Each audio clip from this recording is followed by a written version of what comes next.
نبی علیہ السلام نے فرمایا میں اللہ کے ہاں اس وقت بھی خاتم النبیین لکھا ہوا تھا جب آدم علیہ السلام ابھی مٹی اور پانی کے درمیان تھے. میں دعائے ابراہیم ہوں, میں عیسیٰ کی بشارت, میں اپنی والدہ کا وہ خواب ہوں جو انہوں نے پیدائش کے وقت دیکھا کہ ان کے لیے ایک روشنی ظاہر ہوئی جس کی وجہ سے شام کے محلات بھی ان پر روشن ہو گئے. نبی علیہ السلام کی والدہ محترمہ کو اللہ تعالیٰ نے یہ بشارت دی تھی کہ آپ سے وہ بچہ پیدا ہوگا کہ جس کا دین, جس کی حکومت بالآخر اس وقت کی سب سے بڑی سپر پاور رومن امپائر کو بھی سپر سیڈ کر جائے گی.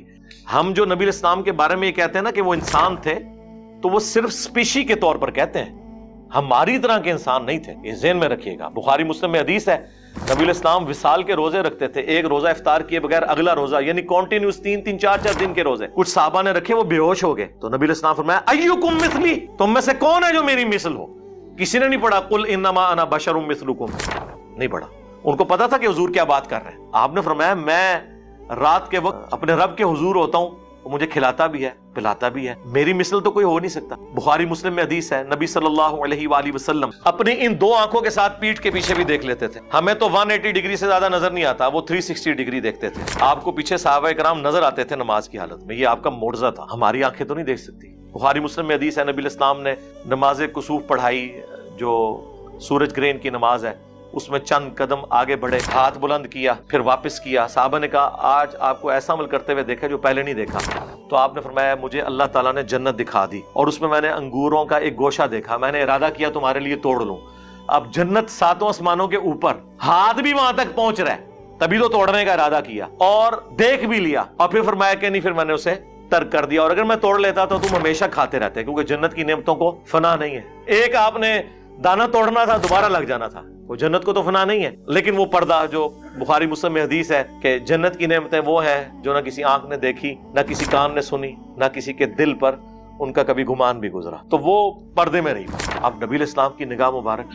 پھر بخاری مسلم میں حدیث ہے نبی علیہ السلام کے پسینے سے خوشبو آتی تھی, حتیٰ کہ آپ کا پسینہ لوگ عطر کے طور پر استعمال کرتے تھے, اپنی خوشبو میں ملاتے تھے, اور نبی علیہ السلام اسے انڈورس کیا کرتے تھے کہ ہاں تم یوز کرو. صحیح بخاری اور مسلم میں حدیث موجود ہے نبی علیہ السلام کا جو وضو کا بچا ہوا پانی, جب صحابہ کرام آپ ایک بڑے تھال میں وضو کرتے تھے نا, تو وہ تھال ضائع نہیں کیا جاتا تھا. وہ حضرت بلال جب باہر لے کے آتے تھے تو صحابہ کرام اس میں سے اپنے جسم کے اوپر تبرکن ملتے تھے. ایک تو بخاری میں صلح حدیبیہ والی حدیث ہے نا, بڑی لمبی, اس میں تو حضور وضو کر رہے ہیں, وہاں تو ڈائریکٹ وہ اپنے چہرے پر اور برکات حاصل کر. مسلم شریف میں حدیث ہے نبی علیہ السلام سخت سردیوں میں بھی فجر کی نماز کے بعد جب باہر نکلتے تو مدینے کے لوگ اپنے بچوں اور غلاموں کو بھیجتے تھے برتن اٹھا کے, اور حضور علیہ السلام ہر برتن میں اپنا ہاتھ ڈالتے جاتے تھے برکت کے لیے. اور اخلاق دیکھیں, سردیوں میں کس کا دل کرتا ہے یار ٹھنڈے پانی میں ہاتھ ڈال, لیکن اب جتنے لوگ آتے تھے حضور کسی کو محروم نہیں لوٹاتے تھے, اور برکت ہوتی تھی اس کی. ظاہر ہے آپ کی مبارک تبرکات کی برکت ہے. آپ علیہ السلام کے ڈائریکٹ تبرکات کی بھی, انڈائریکٹ بھی.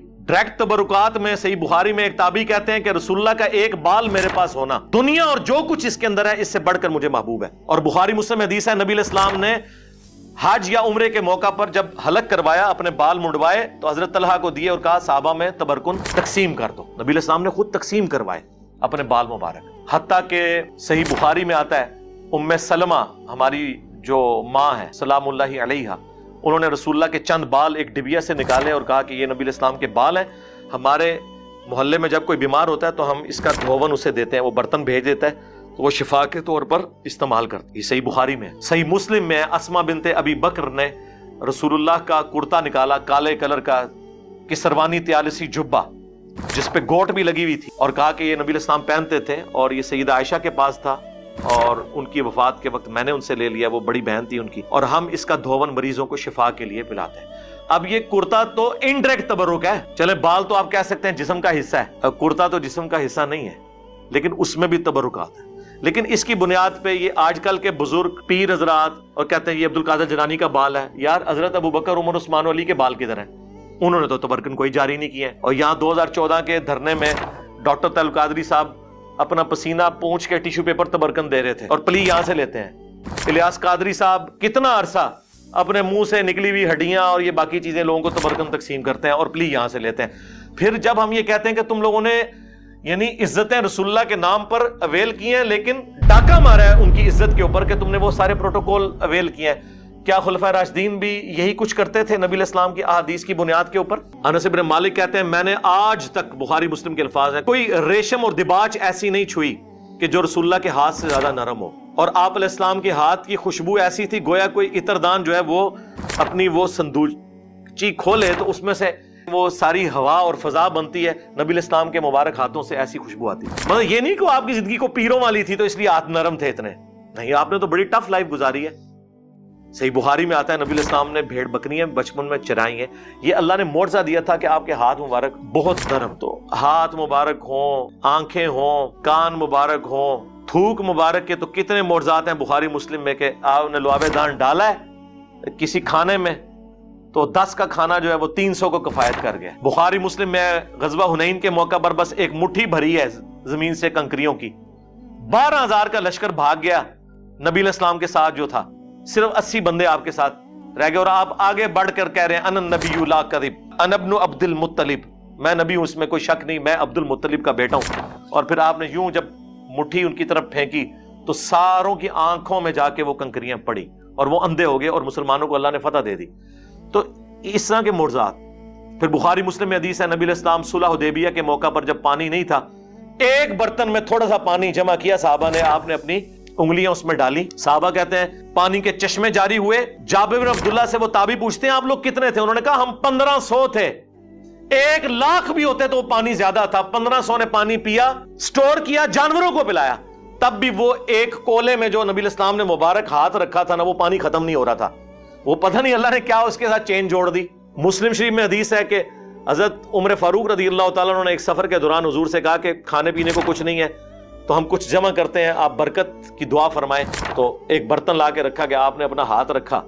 اچھا یہ ذہن میں رکھیے گا یہ کریشن ایکس نہیلو کبھی نہیں ہوئی ہے، جب بھی ہوا ہے نا تو یہ ہے کہ کھانا تھا اس میں لعاب ڈالا، برتن تھا پانی والا اس میں ہاتھ ڈالا، زیرو سے کبھی سٹارٹ نہیں ہوا، یہ اللہ کی کوالٹی ہے۔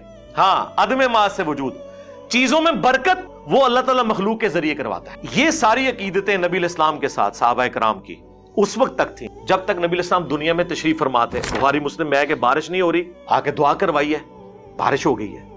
بخاری مسلم میں ہے کہ حضرت ابو ہریرہ یاداشت کا مسئلہ تھا، دعا کے لیے کہا، حضور نے یوں کر کے ان کی چادر میں ڈالا، اس کے بعد کہتے ہیں میں کوئی حدیث نہیں بھولا جب سے میں نے سینے لگائی۔